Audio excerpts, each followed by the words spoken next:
Bom dia, tudo bem, galera? Bom dia. Bom dia. Bom dia. Beleza, olá, olá. E só dar uma olhadinha aqui no fórum, ver se alguém falou alguma coisa. Tudo certo, né? Ah, tá, beleza. Vou aparecer aqui para vocês, tá bom? Vou maximizar aqui.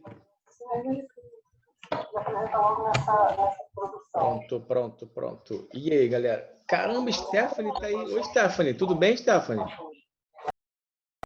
Oi, Bom dia. tudo bem? Bom Olha, dia. você estava viajando? Você estava fora do Brasil? Por onde você estava? Não, eu tava no Brasil, sim. A minha mãe tava resolvendo uns problemas aí, por isso que eu demorei tanto para começar as aulas. Ah, sim, que bom, Stephanie. Olha, seja bem-vinda, re-bem-vinda, nem existe. Seja bem-vinda novamente, Stephanie. Que bom que você está aqui, viu? Que ótimo. Quem é Buenos Mifone? dias. Mifone, quem é Mifone? Ana, bom dia, Ana, tudo bem? Bom dia. Beleza. Lola, Lolita, como estás? Tô bem. Bueno. Que bom, então. Beleza, galera. Tem alguém chamado Mifone aí conectando. Galera, eu acabei fazendo uma confusão. Peço desculpas a vocês, de verdade. Nosso horário é meio-dia, né? Eu acabei mandando... Deixa eu afastar um pouquinho aqui. Eu acabei mandando um horário trocado e fiquei preocupado de embolar com outra aula. Não sabia se vocês teriam outra aula e tal. Enfim. E mandei uma mensagem lá no fórum para ver se vocês conectavam lá para ver. Bom, enfim, um aviso lá para vocês, né? Para vocês me responderem. E aí? Eu fiquei no cri, né? Ninguém respondeu. A Fernanda respondeu, ela falou, ok. Mas eu falei, ó, me avisa, se tiver que trocar, a gente troca. Ela falou, ok, beleza. Bom, mas eu estava por aqui e, enfim, começamos aí. Que bom que vocês estão aqui. Que bom que não embolou com outra aula também, né? Maravilha. Mica chegou aí. Bom dia, Mica. Como estás? Bem? Acho que sim. Vamos lá. Oi. Quem é Mifone, hein? Quem é esse Mifone aqui? Eu não sei. Não Também faço a menor ideia. não tem nome. Deve ser alguém de Sou outra eu, professor, turma. sou eu. Quem é? João Marcelo. João, João Marcelo. Tudo bem, João? tudo bem? É outro que tá sumido também, hein, João? Desculpa. Não, tranquilo. Olha, galera, apareçam, tá? É importante. Temos 6 alunos. Sofia está connecting to áudio, conectou áudio. Bom dia, Sofia, tudo bem? Fernanda dia. também. Bom dia. Bom dia. Sejam muito bem-vindos e bem-vindas para quem está chegando agora. E vamos começar nossa classe, nossa aula. São 11h33, galera. Em respeito a quem chega no horário, vamos começar. 3 minutos já de saudações e bom dias. E vamos começar aí. Bom, deixa eu só dar uns avisos. Muito importante, tá? Falar para vocês aqui, dar uma ressaltada, né, com vocês, que é sempre muito importante que vocês acessem o planejamento, né, que vocês leiam com atenção o planejamento, porque ali já é uma aula, certo? Ali já é o começo da aula. A nossa introdução à aula está ali, né? Ou a introdução ou a própria aula, né? O planejamento, né? Com o passo a passo que vocês deverão fazer, né? Na segunda-feira eu deixei a atividade lá. Então, assim, era para vocês lerem aquilo e seguirem, né? Então, eu quero perguntar a vocês fizeram isso? Sim. Sim. Beleza, legal. Produziram lá o resuminho que eu pedi? Sim. Ótimo. Beleza. Que bom. Bom dia. Bom dia, Felipe. Bom Como é que você dia. tá? Tudo bem? Tô bem, é isso aí. Que bom. Ótimo. Bom, eu fiz um cursinho uma vez, cursinho para concurso, né? E aí esse curso, ele era todo online também, mas isso já faz um tempo já. Ele era todo online, mas ele não tinha vídeo nem áudio. Ele era todo escrito. E o texto, né, da aula, e a aula em si, aquilo era uma aula mesmo, sabe? E era tipo uma conversa, né? Isso funcionou bem para mim, eu me identifiquei, né? A gente lê mais rápido do que vê e ouve, né? Em geral, né? A menos que você acelere, né, o vídeo, acelere o áudio e tal. Mas, em geral, a gente consegue fazer isso melhor. Então, é uma maneira interessante também. E nessas aulas que eu posto lá, naquele planejamento, naquele arquivinho do Word, eu sigo mais ou menos esse formato. Por isso que eu coloco não é, ok, né, com uma pergunta, como se fosse uma conversa mesmo. Então, a ideia é que vocês me imaginem falando aquilo para vocês, né? Estão lendo, mas estão me ouvindo falando. Estão ouvindo o professor conversar com vocês, né? Daí não usar termos, né, que eu não uso quando estou conversando com vocês, né? Embora num texto, às vezes você acaba escrevendo de maneira diferente do que você fala, né? Então eu procuro escrever como falo, assim como falo para vocês, né? De maneira mais informal, mais tranquila, né? Mais tranquila não, né? Mais informal mesmo. Mas enfim, vamos lá, galera. E aí, o que vocês produziram de interessante aí, hein? Eu vou começar aqui, né? Vamos conversar sobre o nazismo. Vou espelhar, vou compartilhar a tela e queria que nós fôssemos construindo uma ideia, né? Mas queria te convidar a dar uma desenferrujada na mão aí, né? Dar uma desenferrujada na mão aí, né? E queria contar uma historinha também. Acabei de contar também uma historinha agora para 900, que a gente estava fazendo aula ainda agora aqui. Sobre desenferrujar a mão, né? Estava eu em Niterói, na delegacia da Polícia Federal em Niterói, há muito tempo isso já. Estava fazendo passaporte, tá? Não era nada demais, não. Enfim. E aí estava lá, porque na época não tinha aqui em Cabo Frio, né? Agora você consegue fazer passaporte aqui na semana seguinte, você vai aqui no aeroporto, aqui em Cabo Frio, e faz, né? Então, bem rápido e bem tranquilo também. Mas na época era Niterói e Macaé, né? Os dois lugares mais próximos, ou Rio.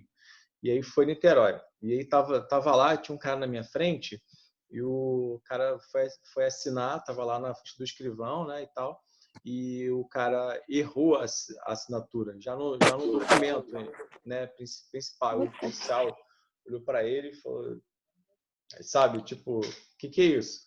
Aí o cara, não, é que eu trabalho muito no computador e eu perdi a prática de escrever. Olha isso. Galera, e assim, o pior que isso faz sentido, viu? Faz sentido. A gente, como está muito acostumado só, né? Tá acostumado só a mandar mensagem, digitar, né? Enfim, cada vez mais, assim, né? A gente, não sei, eu tenho medo de perder a prática, né, da escrita. A gente fica aí algum tempo. Principalmente quem não faz atividades, né? Porque as atividades são no livro, tem que escrever. Mas é importante a gente desenferrujar a mão, né? Essa historinha toda foi para te convidar a desenferrujar a mão. São 3 pontos só, tá? Então, o nazismo, né? O nazismo e o fascismo, né? O nazismo alemão, o fascismo italiano, eles têm pontos em comum, tá? Então, pega papel e caneta aí, pega aí papel e caneta e anota isso, ó. Pontos em comum, fascismo e nazismo, né? A gente acho que já falou, né? Lá na aula sobre o fascismo, falou sobre alguns pontos, né, algumas características dos regimes totalitários, né? Eu queria que vocês anotassem esses 3 pontos aí. Posso falar? Amém. Vai lá, pega aí, papel, caneta. Pode ser lápis, pode ser caneta, canetinha, lápis de olho, né? Engraçadinho, né? Vamos lá. Batom, né? Batom também escreve. Não faça isso. Mas vamos lá. Então, vocês podem anotar aí, ó. Pontos em comum, né? Olha, ressentimento de guerra. O ressentimento de guerra. Anota aí, vai lá. Anota aí, ressentimento de guerra. Quem escrever ressentimento com C, olha... Arthur entrou aí. Bom dia, Arthur. Tudo bem? Bom dia. Beleza, bom dia. Bom que você está aqui, seja bem-vindo. Olha, acabamos de começar a escrever um ponto aqui, tá? São 3 pontos. Então, acabamos de começar a escrever são pontos em comum entre o fascismo e o nazismo, tá? Então, anota aí, o ressentimentos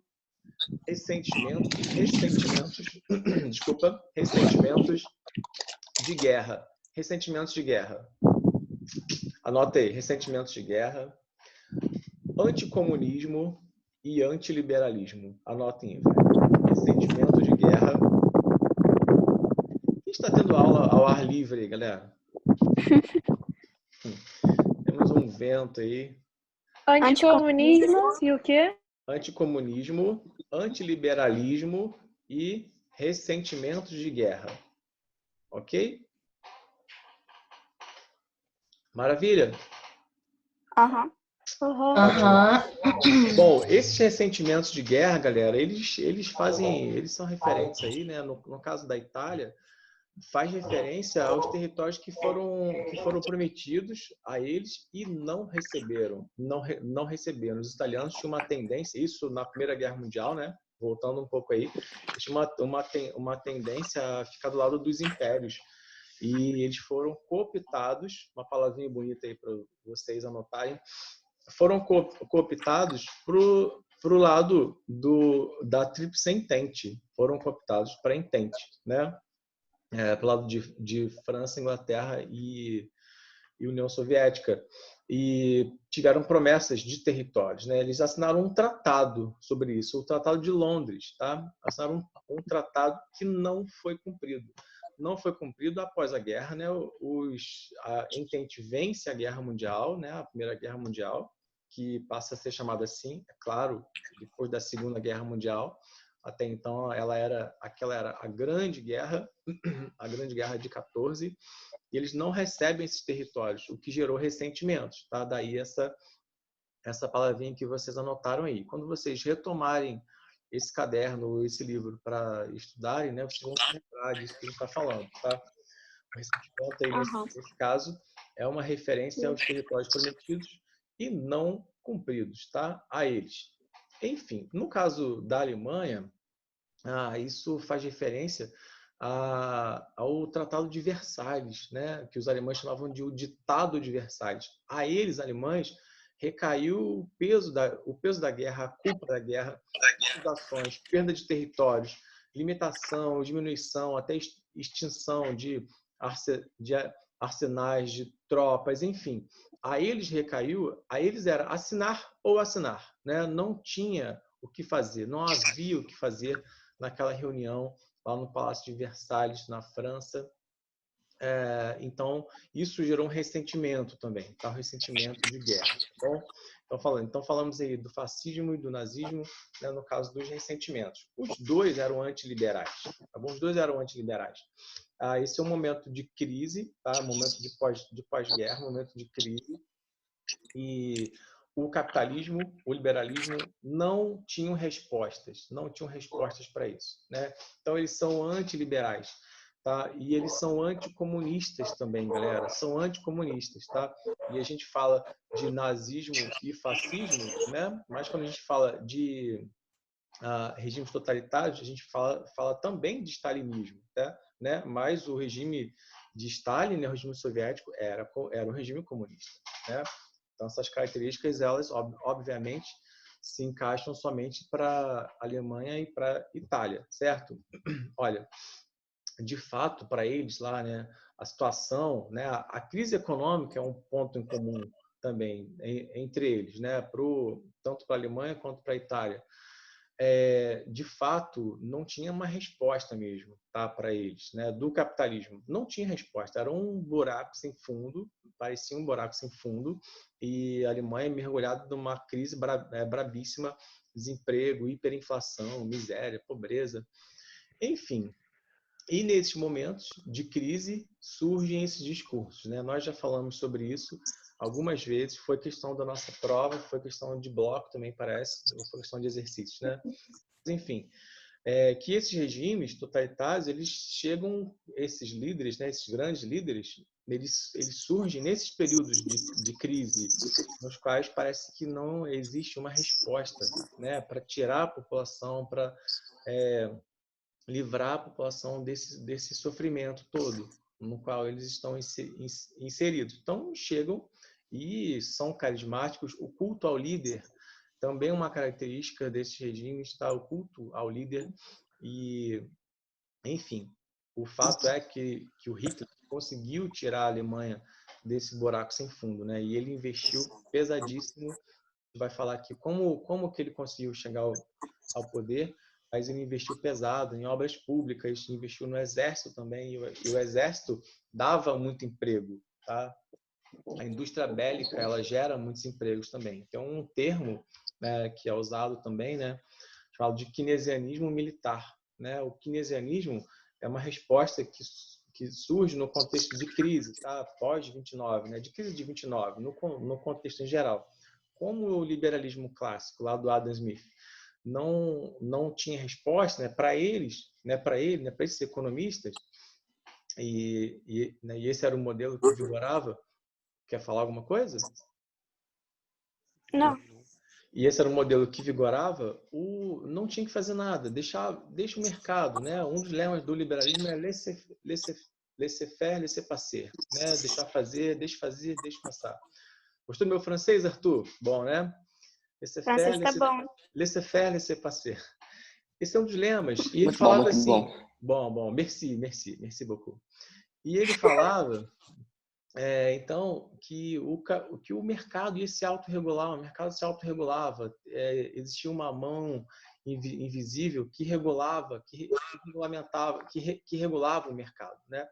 Só que o tempo vai passando e nada dessa regulação, nada, né? Porque a economia e a história são cíclicas, né? Eles passam por períodos de alta e períodos de baixa, mas nada desse período de baixa passar. E aí vem a resposta do keynesianismo, né? O John Maynard Keynes era um economista também que vem dizendo que o Estado tem que intervir na economia de forma direta e pontual, né? Fazendo obras para gerar empregos, concedendo empréstimos, enfim, dando subsídios, né? Para que a economia volte a respirar, né? E volte a girar também. E uma das vertentes é o keynesianismo militar, né? A indústria bélica gerando empregos, né? Fabricação de armamentos e munições, enfim, e veículos e tal. E na Alemanha isso funcionou muito também. Pra vocês terem uma ideia, a Alemanha, de um quadro de hiperinflação e miséria e desemprego, né?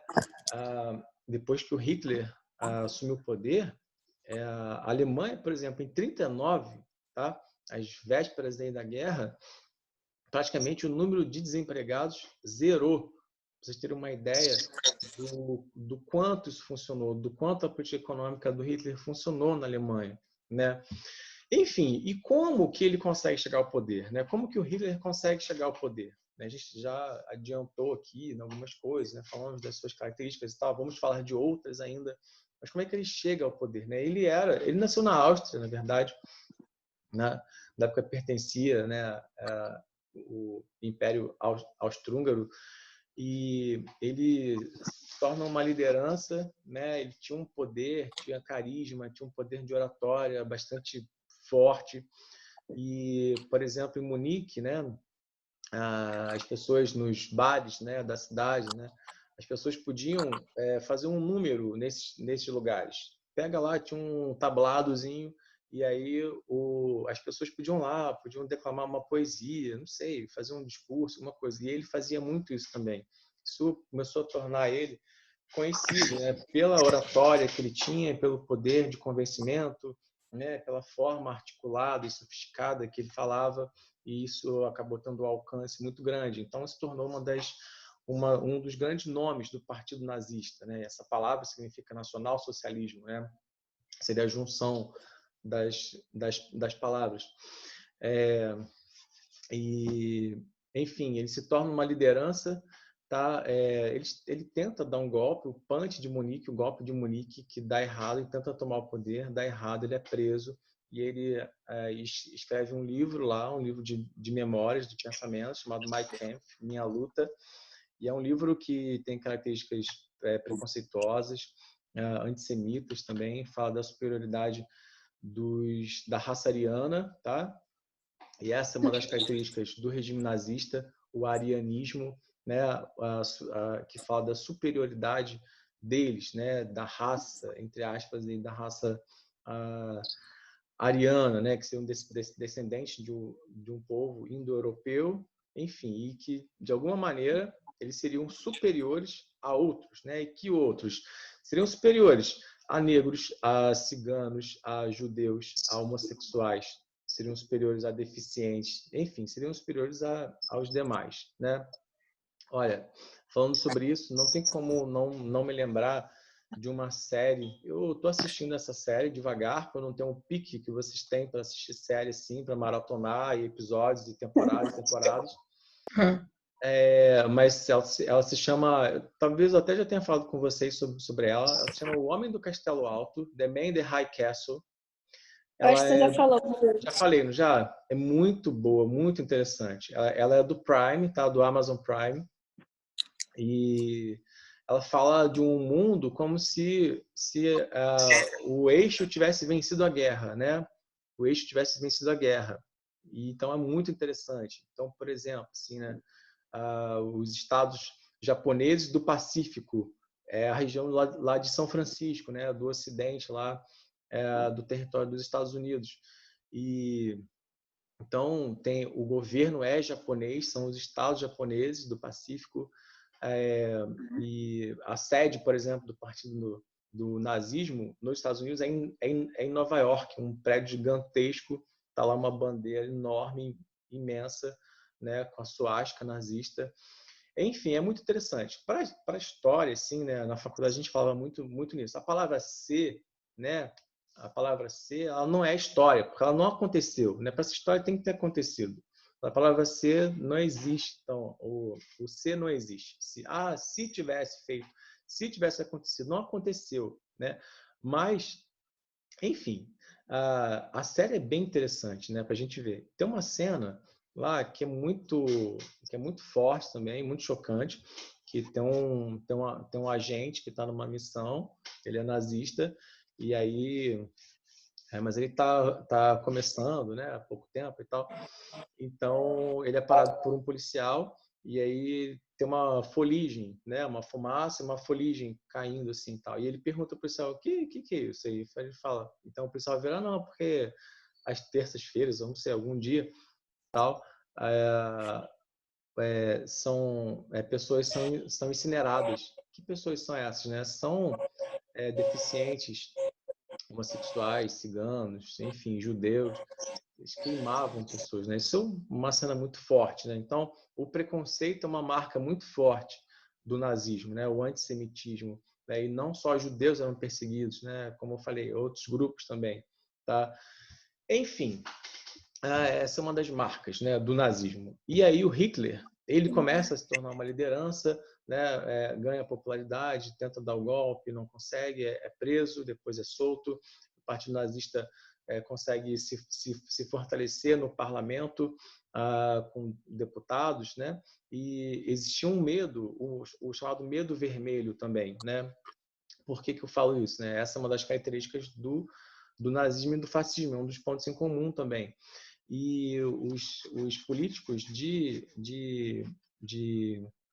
origem, né, de vertente comunista, tinham um número considerável também na Alemanha, e isso representava uma ameaça para eles também. O Hitler, então, começa a ganhar muita popularidade nas eleições, né? Os políticos nazistas, né, venciam, conquistavam mais lugares no parlamento, isso para votações, né, de leis e tal, isso é muito importante. Isso vai definir os rumos da política. E o Hitler, então, vai ganhando popularidade e ele é convidado a ser chanceler. Chanceler equivaleria ao cargo de primeiro-ministro na Alemanha. Tá? O chanceler, para nós aqui, né, nós não temos primeiro-ministro. Tá? Nós temos, nosso regime é presidencialista. Né? O presidente, ele acumula as funções de chefe de Estado e chefe de governo. no regime parlamentarista, essas funções são divididas, né? Na Alemanha existiu o presidente, existe ainda o presidente, que quase ninguém conhece, e existe o chefe de Estado, tá?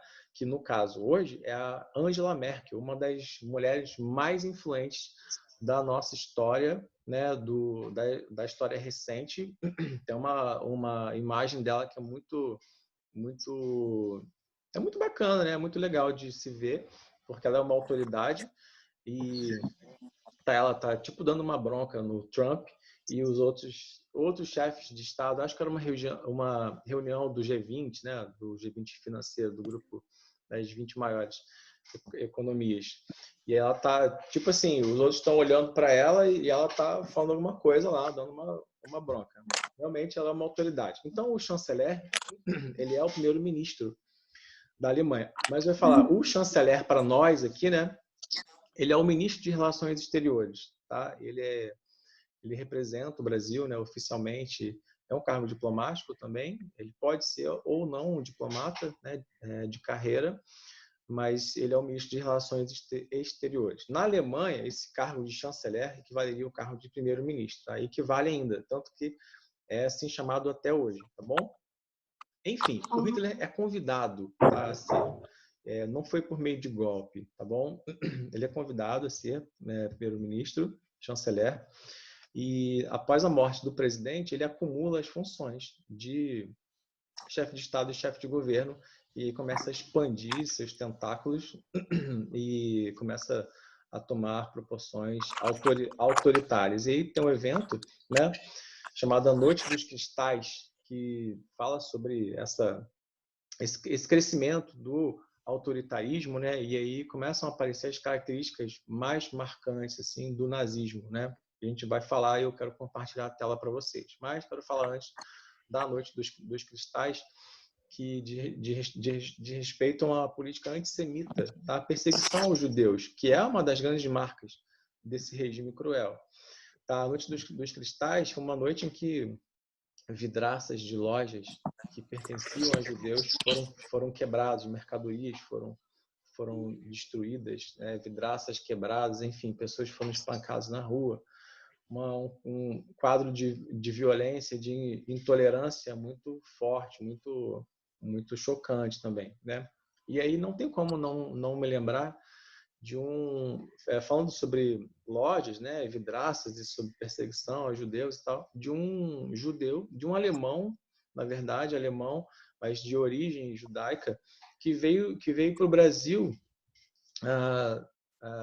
durante a guerra, né, após a guerra, um período ainda durante a guerra, ou um pouco depois, chamado Hans Stern, acho que é Hans Stern, H. Stern. Vocês já ouviram falar de H. Stern? Não. É uma joalheria muito famosa, tá? Brasileiríssima, mas que foi fundada por um alemão de origem judaica, que fugiu dessa perseguição. E uma potência, né? Ele já morreu, mas é uma potência. Vocês podem, inclusive, fazer um tour, né, para conhecer a história da H. Stern lá acho que é em Ipanema ou Copacabana. Acho que é em Ipanema, eu acho. Ipanema, Leblon ou Copacabana, não sei. Acho que é Ipanema. E é interessantíssima a história, né? E é um judeu que fugiu, né, dos horrores e da perseguição a esse povo. Então, eu queria pedir para vocês abrirem o livro e eu quero compartilhar uma tela com vocês, para vocês acompanharem as características desse regime. Cadê? Que página, Dudu? Qual página? Ih, peraí. Peraí. Não está aberto aqui. Peraí. Já falo para vocês, rapidão. Aí, Eduardo, posso Oi, falar pode falar. uma curiosidade rapidinho? Claro. Só que, tipo, os descendentes de Hitler hoje em dia, os netos e os sobrinhos, eles têm um acordo para não terem mais filhos, para não continuarem a família Hitler. Eu já ouvi isso mesmo, Felipe. Sim, né? Existe uma vergonha, né? Uma vergonha grande deles, né? Sobre isso. O povo alemão. Galera, eu acabei de ver aqui que eu já falo, Felipe, mas eu não consigo minimizar a minha tela para achar que a tela que estava aberta, estava com várias abas aqui abertas, mas não tem problema. Eu vou abrir aqui no iPad para falar para vocês. Mas a área do livro. Esse é o tema 2. Eu acho que é a página... Não sei de cabeça. Deixa eu ver. Mas 23, acho que é 23. Mas é o tema 2 e é a parte que vai falando das características desse regime. Então a gente fala aí de antissemitismo, fala de belicismo. Ah, tá. Página 21. 21. É a página 21 e 22. Ótimo. Deixa eu abrir aqui. Eu Pangermanismo, queria pegar para arianismo. vocês aqui. Beleza. Então, de onde vem isso, né? De onde vem essa perseguição aos judeus? Né? Existia esse pensamento da raça ariana, né? A superioridade dos alemães, né? Da raça ariana. Enfim, existem várias explicações para a perseguição dos judeus aos judeus. Né? Existe lá a teoria da mordida do bode, que é meio bizarra, mas é uma teoria, a gente já falou sobre isso. Existe uma outra teoria que fala que a mãe do Hitler teria morrido nas mãos de um médico de origem judaica também. E uma outra que fala sobre eles culpavam, meio que culpavam os judeus pela crise econômica que eles estavam inseridos, né? Pelos judeus terem prosperidade, serem banqueiros e enfim. Não se sabe exatamente o porquê dessa perseguição insana, né, a eles, mas a gente viveu isso e é uma das marcas assim desse regime, né? Tá na sua página aí. Gente, a página não tá nem aparecendo aqui, meu Deus do céu. É a página 21. 21, isso, 21 e 22, né? E aí tem aí essas características, né, que eu queria que vocês acompanhassem, se pudessem, sublinhassem também, né? Fala do pan-germanismo, como a gente já falou antes, né? Os alemães, eles eram expansionistas, né? Aliás, o eixo que se formou, né, na Segunda Guerra Mundial, ele era expansionista, né? Tanto o Japão, quanto a Alemanha, quanto a Alemanha também. Enfim, e aí essa perseguição era louca, insana, e milhares foram presos. Desde 1934, na verdade, já existiam leis antissemitas, tá, na Alemanha. Por exemplo, era proibido o casamento de judeus com alemães. Enfim, construíram, né, passaram a ser, por exemplo, não podiam circular de um lado da rua, né, tinham que circular de outro lado, então não podiam andar na calçada, só no canto da rua. E foram fazendo os guetos também, né? Foram destinando locais para essas pessoas ficarem e não se misturarem com os alemães. Um pensamento totalmente horrível, totalmente nefasto e também preconceituoso, né? Enfim, para isso existia uma propaganda gigantesca, tá? Uma propaganda gigantesca que o partido nazista fazia, né? Depois, quando Hitler chega ao poder, né, existia uma área do governo só responsável por isso, tá? Sobre a propaganda. Então, filmes, cartazes, propagandas, panfletos, educação nas escolas, enfim, era uma política de doutrinação mesmo, tá? E isso, claro, né, ia entrando, ia ficando na mente das pessoas, né, das crianças, enfim. Tinha lá um grupo, né, a juventude hitlerista também, né, os jovens, né, tinham que participar desses movimentos. Enfim, galera, são características desse regime, né? Eu queria ouvir um pouco de vocês também aí. O que vocês acharam, o que vocês pesquisaram aí sobre o nazismo, né? E aí, contem para mim. Felipe, você estava falando, eu ia falar e depois acabei falando de outra coisa, né? Mas sim, os alemães têm um pouco de vergonha disso, né? Eu já ouvi alguns relatos sobre isso, tem alguns estudos sobre isso também, dizendo da questão da responsabilidade, da culpa e de uma certa vergonha também que eles têm pelo que aconteceu, né? E a atitude deles, sim, é fantástica, né? Porque eles estão sempre na vanguarda de responsabilidade ambiental, né? De desenvolvimento econômico e social. Enfim, isso tudo mostra, sim, que é possível. Tranquilo, Fernanda, beleza. Isso mostra que é possível aprender com os erros, é possível superar, é possível seguir adiante também, né? Enfim, Fala aí, Ana, vai. Você ia falar alguma coisa. Eu? Não? Ia falar? Não? Não. Ah, tá. Eu queria só falar uma coisa. Aham. Quando eu estava pesquisando, eu vi uma curiosidade que falava que, na verdade, o sonho do Hitler era ser pintor. Sim. Tem Tem vários várias quadros obras deles aí. dele. Eu estava até vendo. Gente, há pouco tempo isso, Ana. É bem bom você ter falado nisso, viu? Uma obra dele parece que foi comprada há pouco tempo, assim, por uma quantidade exorbitante de dinheiro, viu? E sim, ele fazia sucesso, né? Nossa. As obras faziam sucesso mesmo. Curioso isso, né? Bem curioso isso. Quem mais, galera? O que mais vocês descobriram aí de Eu interessante? tenho uma Uhum. opinião sobre o nazismo, que eu acho que o nazismo foi um regime muito mais vingativo, tipo, na questão da guerra no geral, do que o fascismo. Assim, Aham. apesar dos dois terem o seu motivo, eu Uhum. acho que o motivo do nazismo, do porquê o Hitler tá fazendo aquilo, apesar de não. É mais pela história da guerra, deles perderem a guerra.